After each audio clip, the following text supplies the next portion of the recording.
Ovulation టైంలో అంటే అండాశయం నుంచి అండం విడుదలయ్యే టైంలో ఎటువంటి సైన్స్ అనేవి ఉంటాయి, దీని గురించి మనం ఈరోజు తెలుసుకుందాము. హలో అండి, నేను doctor Maitreyi, fertility expert, Maitrishree fertility centre. Every ఫీమేల్కి ఓవ్యులేషన్ అనేది చాలా ఇంపార్టెంట్. అది కూడా ప్రెగ్నెన్సీ గురించి ప్రయత్నిస్తున్న వాళ్ళకి ఈ ఓవ్యులేషన్ టైము అనేది ఒక గోల్డెన్ పీరియడ్. ఎందుకంటే ఆ టైంలోనే న్యాచురల్గా భార్యాభర్త కలిసి ఉన్నప్పుడు ప్రెగ్నెన్సీ ఛాన్సెస్ అనేవి ఉంటాయి. సో ఈ ఓవ్యులేషన్ ఎలా మనము డిటెక్ట్ చేయాలి? న్యాచురల్గా ఓవ్యులేషన్ అనేది డిటెక్ట్ చేయాలంటే కొన్ని సైన్స్ అండ్ సిమ్టమ్స్ అనేవి కనపడుతుంటాయి. సో దీనిలో వచ్చేసి మనకు first body temperature, basal body temperature అని అంటాం. బట్ దీంట్లో ఒక డ్రాబ్యాక్ ఏంటి అంటే మనం ర్యాండమ్గా ఒక రోజు టెంపరేచర్ చెక్ చేసుకున్నంత మాత్రాన దీన్ని మనకు యాక్యురేట్గా రిజల్ట్ అనేది రాదు. ఎప్పుడైతే డేట్ అనేది స్టార్ట్ అవుతుందో అప్పటి నుంచి డైలీ మార్నింగ్ లేచిన తర్వాత బెడ్ నుంచి కిందికి దిగే కన్నా ముందే టెంపరేచర్ అనేది చెక్ చేసుకోవాలి.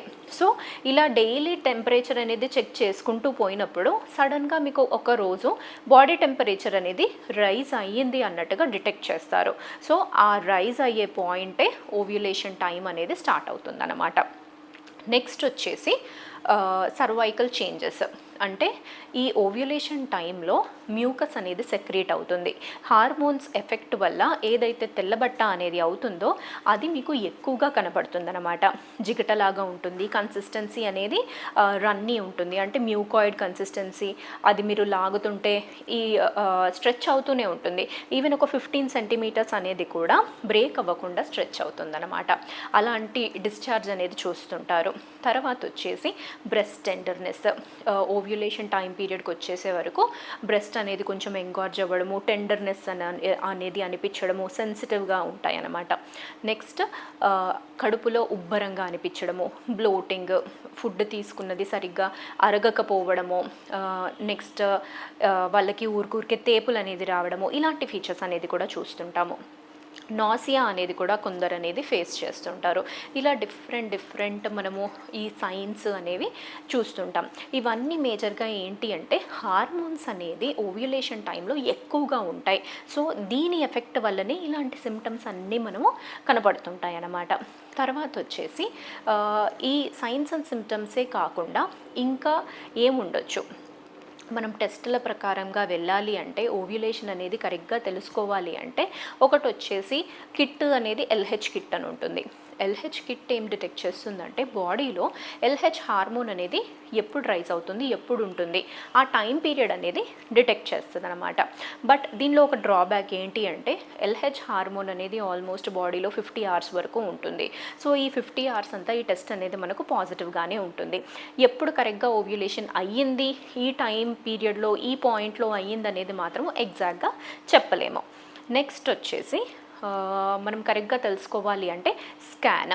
ఇప్పుడు స్కాన్లో ఎగ్ పెరగడం, రిలీజ్ అవ్వడం అనేది మనము చూడొచ్చు అనమాట. దీన్ని ఫాలిక్యులర్ స్టడీ అంటాము.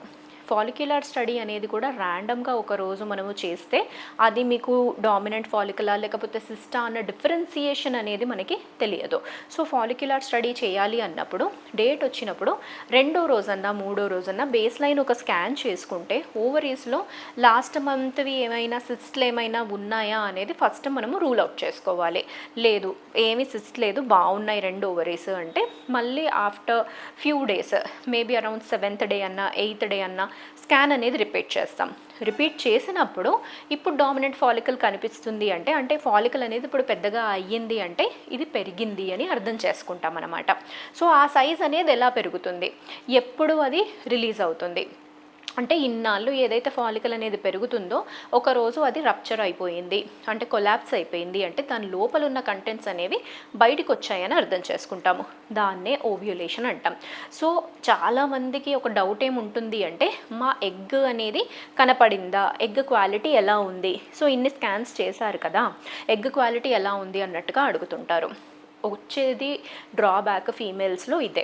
అంటే ఎగ్ అనేది ఒక మైక్రోస్కోపిక్ స్ట్రక్చర్, అది మనకు ఏ స్కాన్లోనూ కనపడదు.